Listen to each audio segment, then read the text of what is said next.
Good morning. It's August 25th, and this is the LaRouche Organization Morning Update.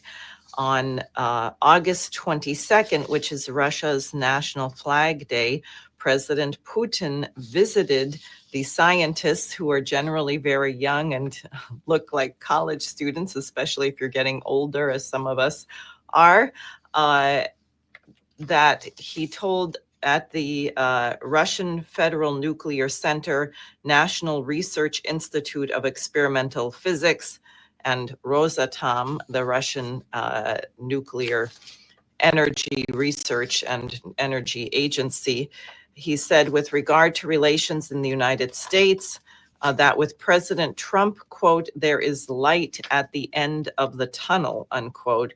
And he noted, and this is in the wake of the very, very important Alaska meeting between Presidents Trump and Putin, the willingness of the United States to cooperate in joint projects in the Arctic, even in Alaska. Very interesting. Could he be referring to the Bering Strait Tunnel?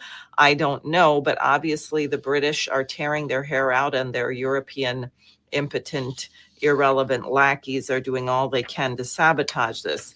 Now, further, just to share with you what President Putin said, and you can think about the kind of optimism we had in the United States when we had the space program going, when we were funding fusion research or intended to develop it, and what we have to get back to.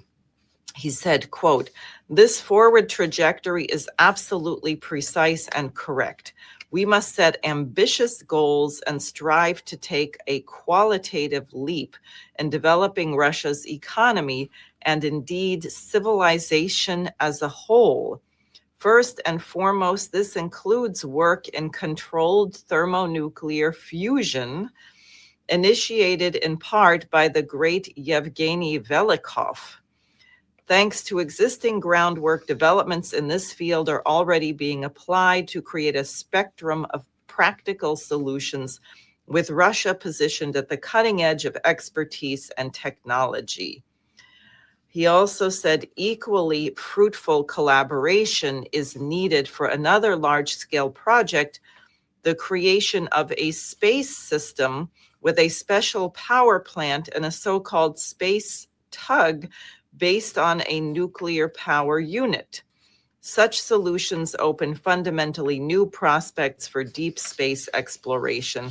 Now, of course, this is what Kraft Erica of NASA and Lyndon LaRouche were talking about decades ago, which is also, we need nuclear-powered rockets to be able to travel into space to get to Mars. But I know Russia and China are collaborating to build a nuclear power plant on the moon, to establish an industrial base on the surface of the moon, which is a logical launching pad to travel into more remote areas of outer space.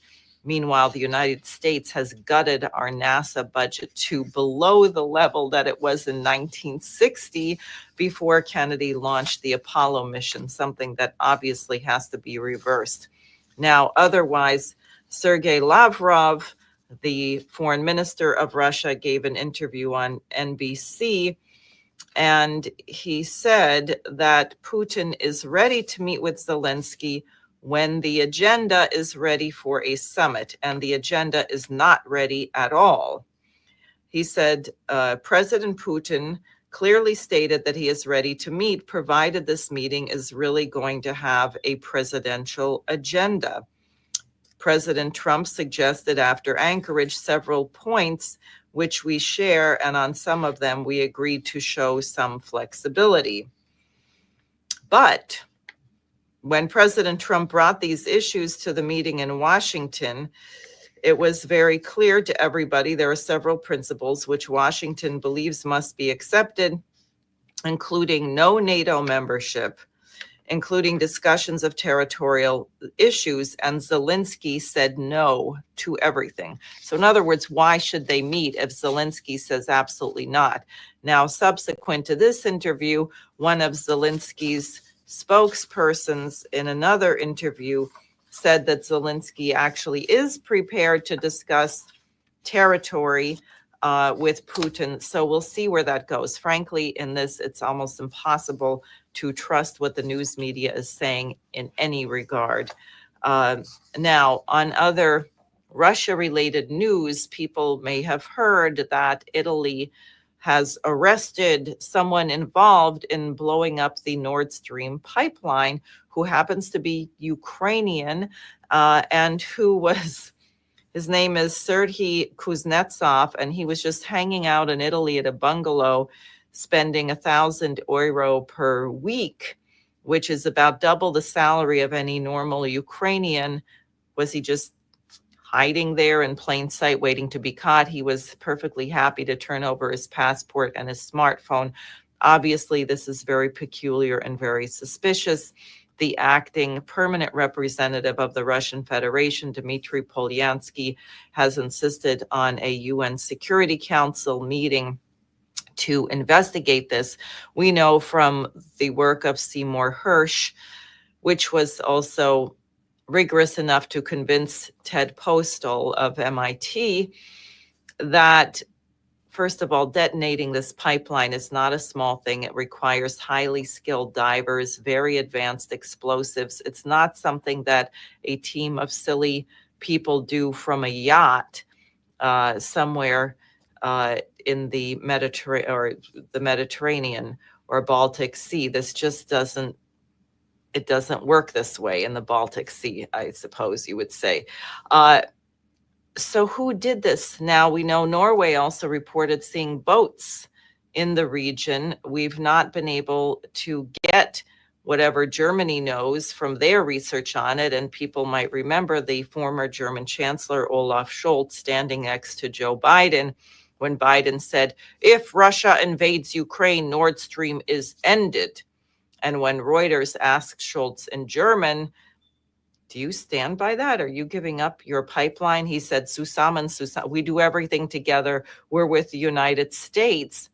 Does that mean the Chancellor of Germany agreed to have his pipeline demolished so that Germans could pay triple what they were paying in energy before, and all of their industry would go bankrupt? That's very interesting. I'm sure Germany would be happy to blame this Ukrainian. So this is a story we will be following. Seymour Hersh just wrote another article saying that one of the tactics of the CIA is to make up a parody where you come up with a funny story and you it's something really implausible, but it's a decoy, it's a diversion. And clearly, I think this story would be, I mean, why is a Ukrainian, how does this work? It doesn't make any sense. So that we should find out about, and what is the purpose of having this come forward at this moment. Now, on other news in Argentina, the Argentinian Senate rejected overwhelmingly the vicious austerity of their von Hayekian President Milei, and they delivered veto-proof majority votes in 5 areas, including restoring funding to a world-renowned pediatric hospital, which was getting cut massively with massive layoffs of doctors and nurses. The funding to that hospital has been restored. Also, the funding or state funding for people with disabilities has been restored. So contrary to people who want to idolize Milei here and say he's great and everyone loves him, this is a very significant move by the Senate from Argentina. Now, I wanted to just say something on Russiagate, and Tulsi Gabbard continues to release material, as does Kash Patel. Also, as you know, there have been some firings at the Pentagon. I don't want to say more about that now until we have looked into what's behind it. But some people are saying that the FBI raiding John Bolton's home shows that Trump is acting like Hitler and the Gestapo. And this is completely bizarre and outrageous. Already over 30, nearly 30 or 40 years ago, in 1986, Lyndon LaRouche's home was surrounded by 400 FBI agents, U.S. Marshals, armored vehicles, and NBC News at 6 o'clock in the morning just happened to be driving down a little road in the country in Loudoun County and stumble across a massive operation by the FBI and US Marshals to target Lyndon LaRouche. Now, thanks to an emergency communication between Mr. LaRouche and President Reagan, they backed off and then went over to raid the offices. But people know the FBI raided the home of Roger Stone. You know that the FBI, 40 FBI agents went to Scott Ritter's house. So please don't tell me that this is somehow new. And Bolton, frankly, is, I think, quite criminally inclined. He is a warmonger extraordinaire, and there's some question over his handling of classified documents, and it probably does need to be investigated.